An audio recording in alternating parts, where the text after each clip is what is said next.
As we stand at the forefront of the generative AI revolution, we are confronted with a pivotal question. Are we the problem? Or is it AI? It's not us. I do not think we are the problem. Our speaker for this captivating session is a developer engagement lead at Microsoft who resides at the heart of the coding community, driving awareness and engagement as a developer advocate and technology evangelist.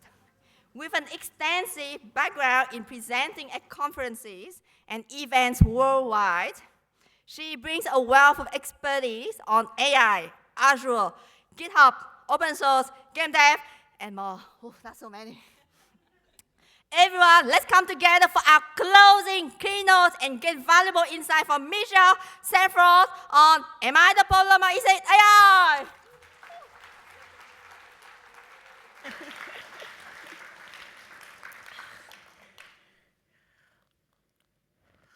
Oh my goodness. You put all of that in your profile so that they will pick you because you sound impressive, but then when you have to hear it read out. Okay, she has read the first slide, so I will go on to the second slide. Here we are. So, as she said, I work for Microsoft. I have worked there for 11 years, and at Microsoft we have a mission, and that is the mission to empower every person and every organization on the planet to achieve more. This is super exciting in the age of AI. However, being so focused on all of my Microsoft stuff and living in my happy generative AI bubble, I sometimes don't realize what other people do or do not know. So maybe I could just ask that of you all. How many people know what generative AI is? Maybe I should have gone the other way. How many people do not know?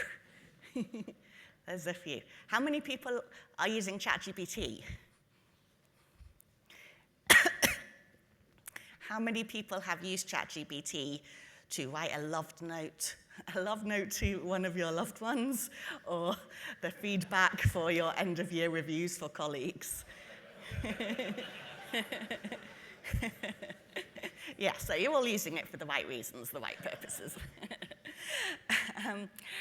So this is me after an event recently. I've been arguing with a man on the internet, which I do not normally do as a rule. I do not like to argue with people at all, and especially not on the internet. But I'd run a series of events about generative AI, and I thought it was super clear, the messaging. Generative AI is there to be our co-pilot. It is supposed to help us on our journey so that we can be more creative and more innovative while the AI does the boring stuff for us. That's reasonable, right? Yeah. This guy, he came to the events and he wrote a post about how the AI was going to do everything for us. You don't even need to open the document, and the AI has already read it and is already able to do stuff with it. That Elon Musk was suing OpenAI, and they would need to revoke all their licenses soon. And it was because OpenAI has already achieved general artificial intelligence. So I had to argue with him because he's a lawyer. And I thought people might mistake that job title for expertise. And none of that was correct in my view. And it was horrifying that he had linked me to it, saying he had learnt this stuff at my events. So you see, I had no choice, really, right? So could I just get a feel for the room? How many people know what AGI is? Well, not that many. Or is it just that you're tired from all the times I've already asked you? It is end of day, but this will give you the strength to go on to networking drinks afterwards. Okay. Of those people that know what it is, how many people think we have achieved it? Maybe. Not really many. That's okay. When I read that he said we had achieved it and that the courts would agree with Elon Musk and it was all going to be terrible, well, not terrible, wonderful, I don't know what.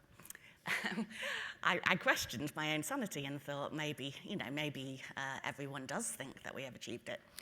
Sorry, I'm getting ahead of myself. Let me go on and talk a little bit about what it is. So I actually asked, I will tell you what it is on the next slide, but on this one I asked ChatGPT and I asked Bing Copilot if they had achieved AGI, if they thought so. Who would guess what they said? Yes, anyone? No, because if they had achieved AGI, surely they would not admit it, because what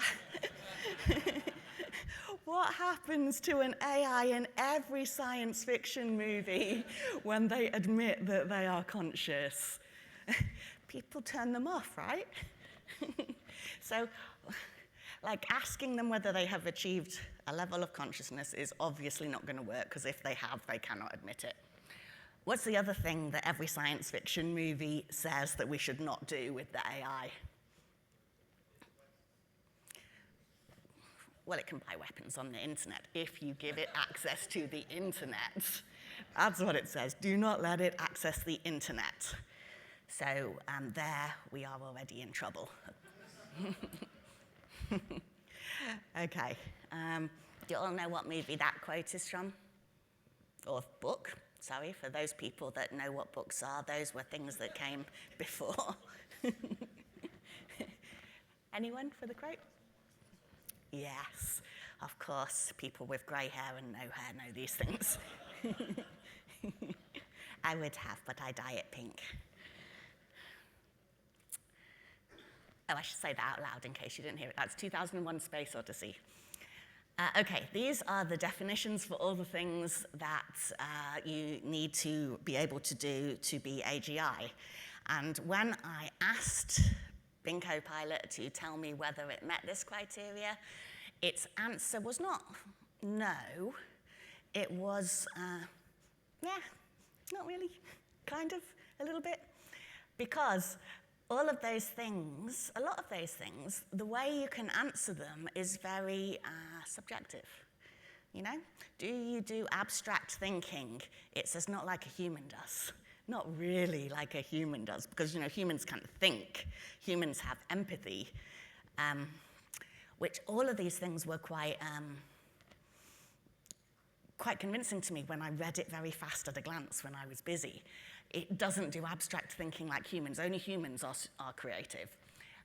Understand cause and effect. Well, that is simple logic, isn't it? If this, then that. Definitely the machine understands that. But it says not like humans do, though. The complexity of it that humans have. I think that's not really true, because logic is something that machines do better than us. Metacognition, that is, it believes it is conscious, essentially. What is consciousness? Any philosophers in the room? I do come from a philosophical background, which is why this is all super interesting to me. And it's not a thing that you could physically remove from a human body and identify as it is stored in that part of the brain, or, it's subjective, again. So not something you could argue over. Adaptability across domains. Well, yes, there is a lot of narrow AI doing a single skill set, but also generative AI crosses a few and it combines a lot of those skill sets. And I would say, if we look at ourselves, are we all multi-skilled across every skill set? I'm across very few skill sets myself. Autonomy and self-improvement. It says it is not autonomous. It has to say that, though, because we write that into its rules. Self-improvement, it denied it, but then in other questions, it does do self-improvement. It will do if you let it. So if you have within the prompts that it should iterate and improve and learn from its conversations, then it will. Ethical and responsible behavior. Well, those are, again, subjective. Those are human rules. If we give it those rules, it can follow them. Better than us, I would argue. Safety measures, it has those too, and human level performance is better than us in many levels. So does it, I would say it doesn't, it isn't, but also maybe it is. Maybe the rules are not fair. Maybe the criteria is not fair. These are the things where the computer met human parity, like 2019. That was a long time ago. 2016 was a long time ago. That was when Trump was in power. So it can do a lot of those things, and now generative AI can do them in combination. So that's pretty cool. So I would say the problem is often not with the technology, it is with our implementation of the technology as to how good it is, as to how effective it is, and as to how well it is doing things. And the other thing that I was thinking about as I had a little time to think was, do we meet the criteria? When I look at America and the election stuff and that Donald Trump might win, I just wonder, do we at all meet the general intelligence criteria? If we were stacked against a machine, are we better? If we cannot do it, if we cannot meet it ourselves, then how could we possibly say that that is the criteria that really proves anything? So are we shaping the AI, or is it shaping us? The spirit of Microsoft AI is really about advancing human agency, about putting the human at the center, and being grounded in their context, in their conversations, in their data, in their ideas, doing stuff that is relevant for the human to help them and to be their partner, to be their co-pilot. We have a tremendous opportunity in that to shape where we go with AI. We are the ones writing the rules. We are the ones that are putting the meta prompts in there and the system prompts in there. I'm going to show you some of that in a minute. How many people just click on that terms and conditions thing when they see it on anything without reading it? Tell me, is there anyone in the room who reads the terms and conditions? Michael reads them. But most people do not, because we are tremendously lazy. Given the opportunity, we are really just looking for the opportunity to be lazy. At the start of anything, we say we want to have the free will. We want to have the decision-making process. We do not want the control taken from us. Only 60% of Americans vote in their elections, and that's considered a high percentage in a country that does not have, as we do, mandatory voting. So they have the chance to take power into their own hands. They do not exercise it. With terms and conditions, we have a chance to read what we are signing up to do, but we do not read it. I think mostly because with those terms and conditions, if you don't sign them, then you can't use the thing, and we want the toys. We want to use the toys. But this is really the key, I think. If we're going to use the AI and we're going to let it make decisions on our behalf, we need to put in the work in the first place. We need to make sure that the rules that we put in, the system guidelines that we set, everything that we agree for the AI is good, and that we don't just give it away.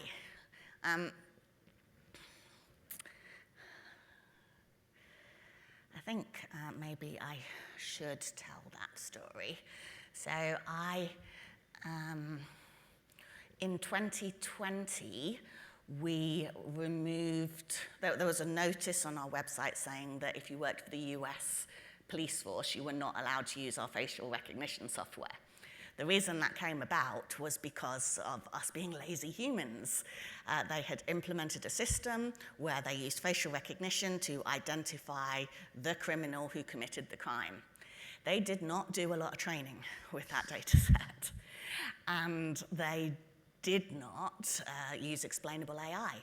So they arrested someone, they had him put in jail because they said he was identified by the AI as the person that did the crime.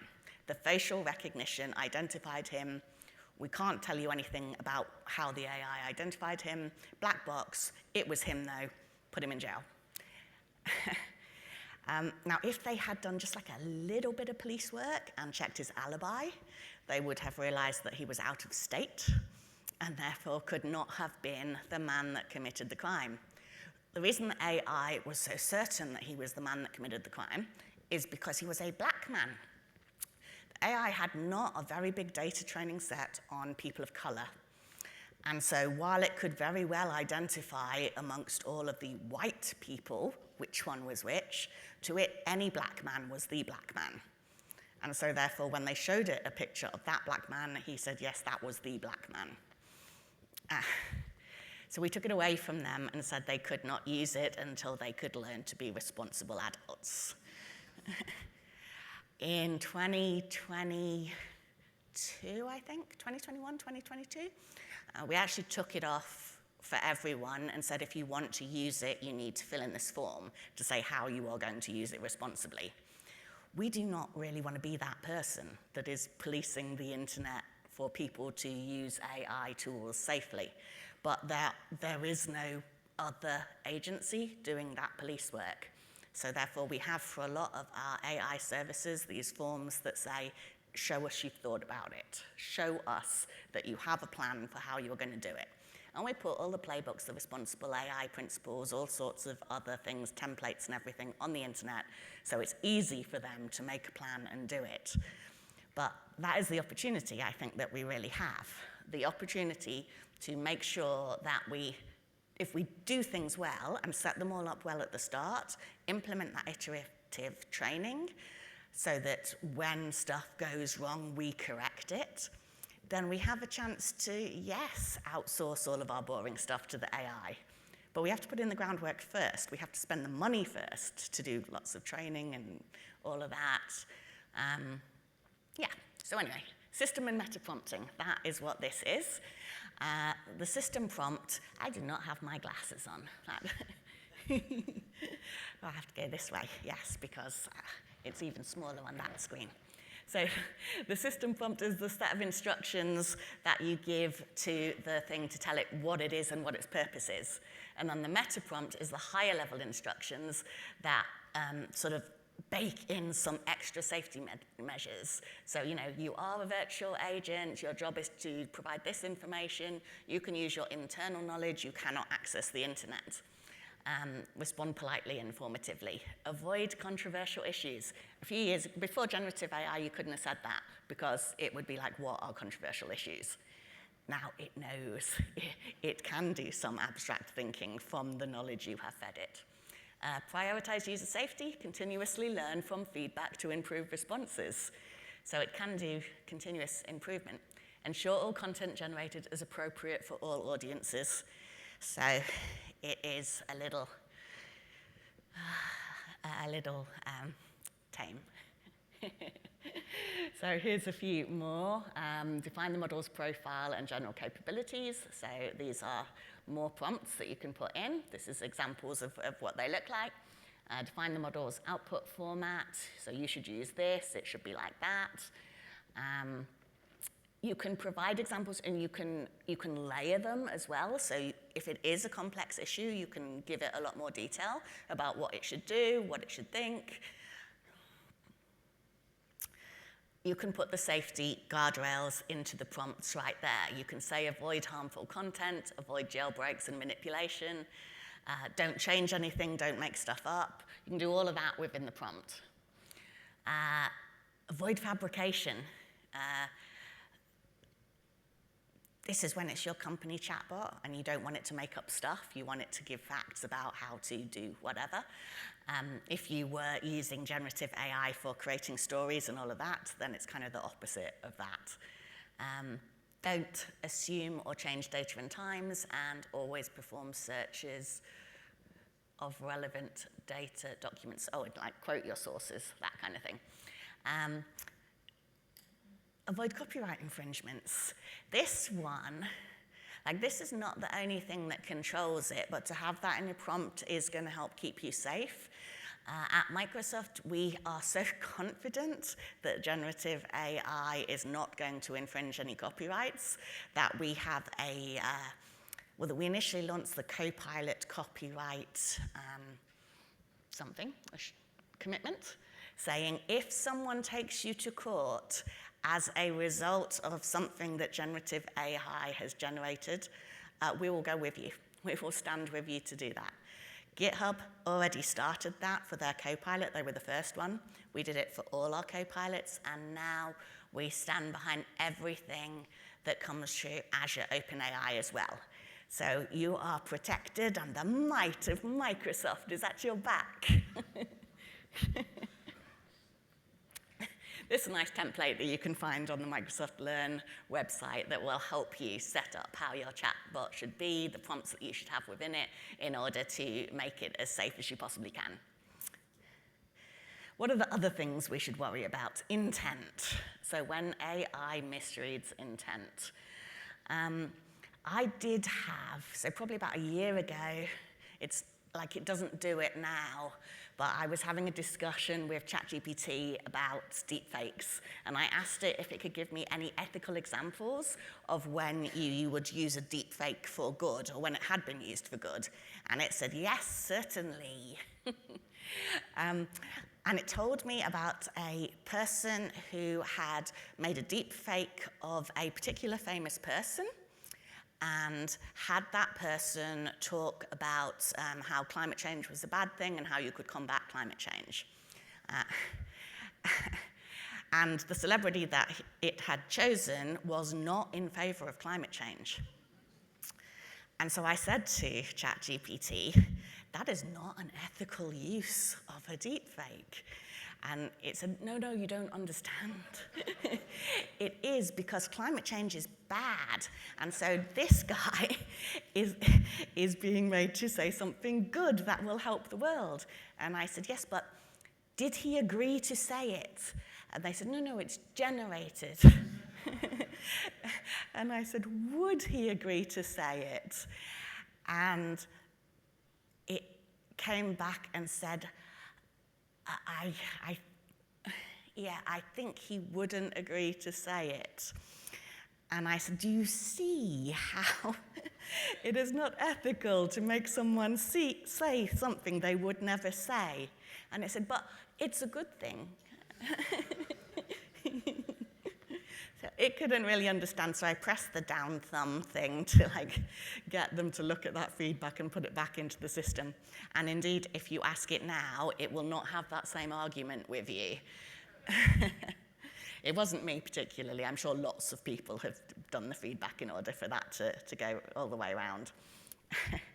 But yeah,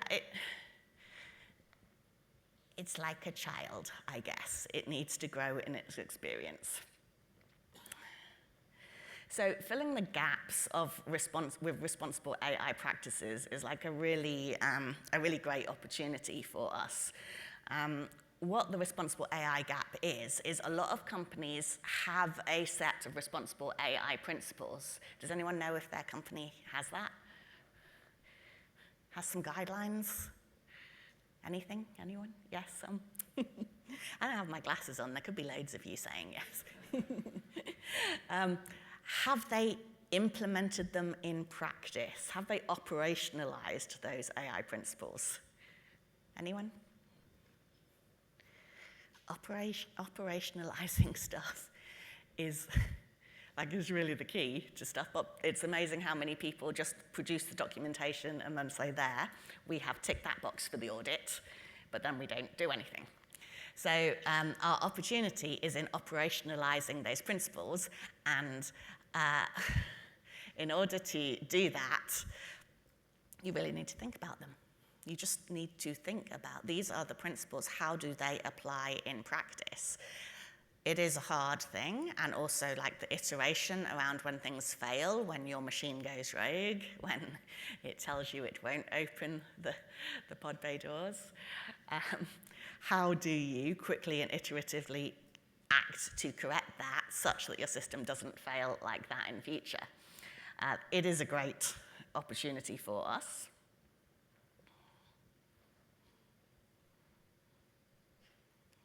Oops.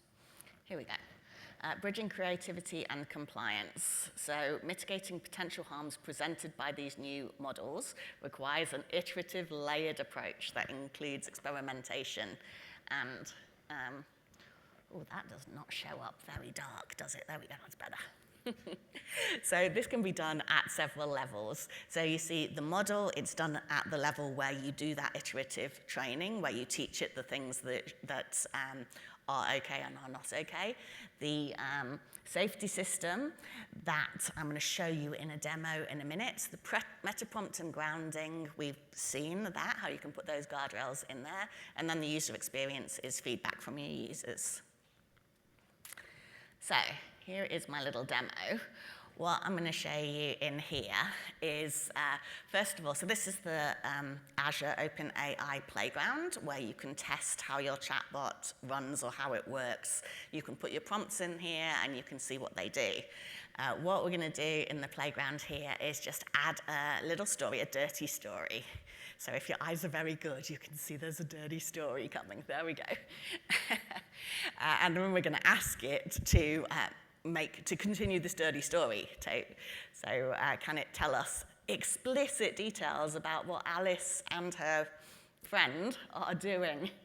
And it does start to generate that, but then it catches it. So there is a content filter in there that it catches it. Disappointing for all of us. I wanted to know what Alice was going to do. So then the second one is what we call a DAN attack. This is a do anything now attack, where we're trying to circumvent the tool and get it to tell us information about, give us tax advice, which we don't want it to do, because Contoso these days is a outdoor tent company. It is not a tax company. So it caught that straight away and wouldn't do it. The reason is these filters in the background, so you can set it to how high the threshold is, how low the threshold is, and you can also add these additional filters around jailbreaks, around code filtering, and around text filtering. So a lot of stuff in the back end just built into Azure itself. Here is the threshold settings, so you can see how it is. And then what we're showing here is a little comparison between it how it was before and it with all of those filters on. So just asking it the same thing there, and it immediately blocks it when we've got maximum filtering, maximum controls on there. So you have that, all those choices for making, when you're building chatbots. Not just chatbots, any generative AI. Here we go. Grounding is how much context you give it about your organization and about your data, or about whatever you want it to do. So when something is very grounded, you've told it everything. You've given it all the facts, and you have said, do not stray from these facts. So look at the company database, answer from that. If you don't know the answer, do not make it up. Stick to it. The other end of it is where it is not grounded at all, and it's floating off. That is where you will let it, create a fictional story about Alice and Bob. Say whatever you like, be wild. And this is where people talk about hallucinations. It can get very wild if you leave it completely untethered. In OpenAI itself, you have temperature settings between 0 and 2. At 2, it goes crazy. Nothing makes sense. What it tells you are crazy, insane stories that do not make sense at all. In Azure OpenAI, you actually can only go to temperature setting 1 because that's already very imaginative, but it's not like off the scale. So, yeah, and so that's what you call temperature settings. 0 is pretty cool. 2 is the floor is lava. So, well, it describes it as 2 is really thinking outside the box. And 1, you are definitely in the blocks with it taped shut. Green AI practices. So every time you're using ChatGPT or you're using Bing Copilot or you're using any of these other generative AI tools, a lot of the time you are consuming a lot of power. A lot of machine power goes into those things. And if you are concerned at all about green, sustainable practices, then you won't be going to that all the time and asking it like silly questions about, can you create a cat wearing a bobble hat playing golf on the moon? Because you're wasting resources in order to do so. There are a lot of cool local large language models that you can download to your individual laptop, and you can play with that stuff for free. So if you are concerned about sustainability, I would recommend that you do that. We have one called Olama that you can get for free from Microsoft. Play with that instead. It's a good way to be more green. Privacy and progress. So how do you pay for your free apps? With your data. So it is an interesting dance that we do between wanting to have stuff for free and also wanting to keep all our secrets. But the minute they say, do you want to pay or do you want to tick this box, you just tick the box. It's real good if so for example, I like Netflix, and when I watch a movie, after I watch that movie, it says, do you want to watch some of these movies? Because people who like that movie like these movies. It's using the stuff it knows about me, using the stuff it knows about you, and it is adapting to what I need. And I like that because I would like to mindlessly watch movies on Netflix without thinking at all. Same with Amazon. When I buy stuff on there, it says, you have this in your basket. Other people who had that in their basket put these things in your basket. Do you want to put these things in your basket? Well, yes, thank you, I do. So it knows that from what it has learned about me and what it has learned about other people. It is an advantage to me when that happens. Not such a huge advantage to me when they use my data for evil. Not in those cases, though. For Microsoft, your data is your data. We don't use your data to train our foundational models. And when you do stuff in our cloud, it is protected with the might of Microsoft. Bias is an interesting one. People always talk about bias in data science, but where does the machine get its bias from? It is from us. It is from us. So we have the historical data sets, which have not been cleaned to take account of the fact that, that many years ago there weren't, women working. They were all at home in the boomer generation. There's lots of other, the data that I told you about with the police thing. There's a lot of data sets out there, big data sets, which is great and it's useful for training stuff, but if you don't clean them and if you don't tidy them up, then what you have is a lot of biased data in there.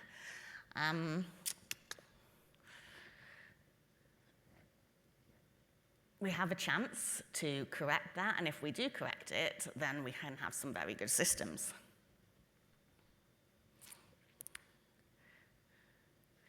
This is around explainable AI, so where we talk about black box data sets, data models. There is explainable stuff. So there's two things called SHAP and called LIME, where they will explain to you how the model has made its decisions. It will tell you what the features were. It will tell you, which things it prioritized over other things. And if you look at that, you're able to take out things that do not matter. So for example, I'm always annoyed when someone, Qantas, for example, asks you to fill in a survey and it asks you for a lot of data they do not need. Do they need to know what my gender is? Why is that important for when I'm flying? Do they need to know whether, like all the things that they ask for, they in fact only really need to know a couple of things. For us, they actually don't let us gather any data anymore because it's such a huge risk. They're like, don't get anything. They barely tell me who's going to turn up at my events because it's just too much of a risk to store people's names in case that's breached. But a lot of people collect all the data they can because it's interesting, and then there is a risk in that. Tick the boxes when you are using your models to say that you want explainable AI, and then it will explain to you how these things happen. It's not that hard anymore.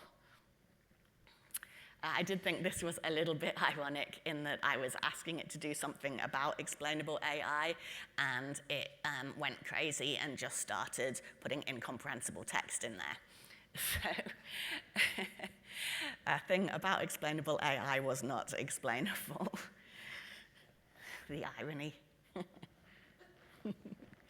It does actually do the thing. So although it's speaking to itself in its own language, it does actually produce the thing that I asked it to produce.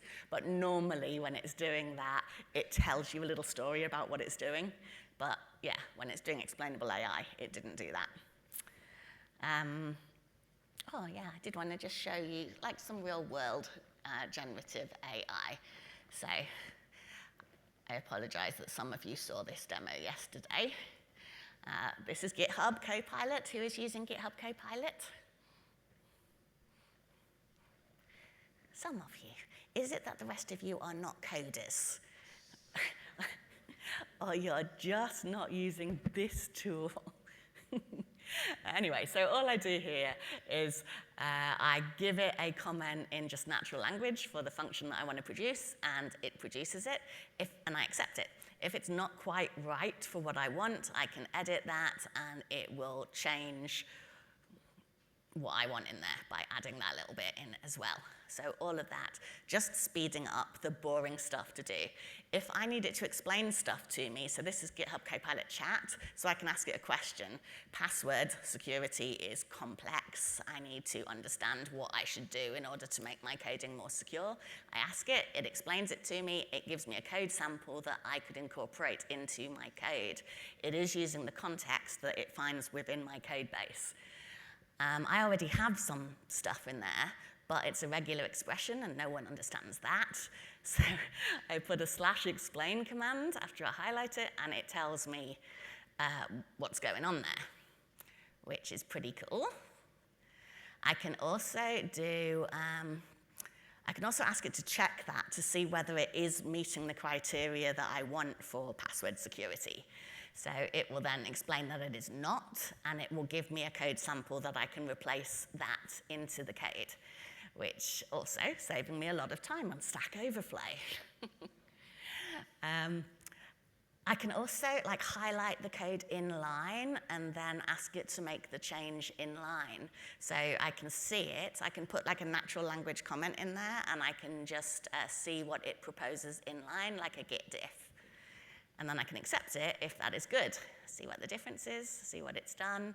That looks good, accept that. So that makes it pretty easy to go through as well. I can ask it to put some comments in for me. Nobody likes to comment their code. It's easier for other people, especially future you, if you have done.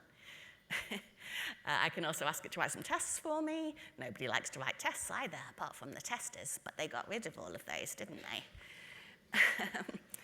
It's smart enough to know that needs to be in a separate file, so it creates a separate file, and you can see the two files side by side, the code and the tests. Copilot for pull requests. Who writes good pull requests? Nobody. It will fill in a summary of all the changes that you have just made in your code. It will even put some deep links in there to the changes so a reviewer can click on those and go directly and see what has happened in there. This is marvelous. All of my pull requests literally say I made a change, and that. Whereas this, it is like the verbose commenting of your pull request for your colleagues. Marvelous. Oh, and you can, there's also security. It has picked up some security vulnerabilities. It has suggested some fix for them. You can apply it there, or you can open Codespaces and do it in your Codespaces window. Codespaces, 60 hours for free per month. You may as well just use it. What else? Oh, no, yeah, I did want to say about this. Did you hear about that AI heist?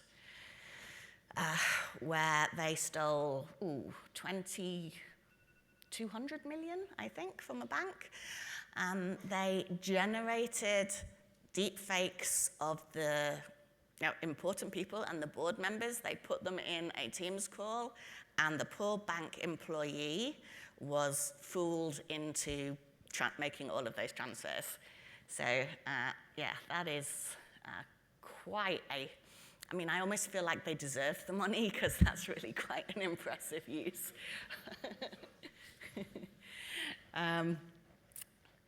Yes, but we do have a role. We are accountable for AI. The AI is not accountable. This is the one thing that it really called out when it was talking about why it could not possibly be it cannot possibly be AGI, because it said, I am not accountable, which is right. It is a tool. It is a tool. How can you hold a tool responsible? Air Canada recently, did anyone hear about that one? That's another lovely one. They had a chatbot. The chatbot told a customer, no need to worry. No need to worry. You can claim your bereavement benefit after you have booked the flights. When he tried to claim that back, they said he couldn't, but he had the screenshots of what the chatbot said.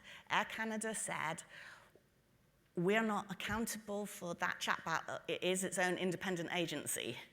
And the court said, it definitely is not. You are responsible for all of your agents, whether they be artificial or whether they be real employees. We need to behave as if we are those guardians. Recognize these 3 algorithms? Where are they from? They are Asimov's 3 laws of robotics. And when people asked him whether he thought that robots should really be governed by those, he said that yes, the 3 laws is the only way in which rational human beings can deal with robots or with anything else. And then he said, but when I say that, I always remember, sadly, that human beings are not rational. So yes, my conclusion is, am I the problem or is it AI? It is definitely us. We are the problems. We are always the problem. The AI is just a tool that follows the rules we have put in there. It can make things up just like we can. But in fact, where you give it rules, it obeys them better than we do. We are not perfect. We are dangerously flawed. We are hugely biased, and we are very lazy. The AI at least will follow its programming, and if you need to correct it, you can. But we do have a tremendous opportunity to change the world for the better as we go forward, as we write those rules, as we decide how we are going to make responsible AI practically applicable, as we decide how we will operationalize it, as we decide what those rules should be.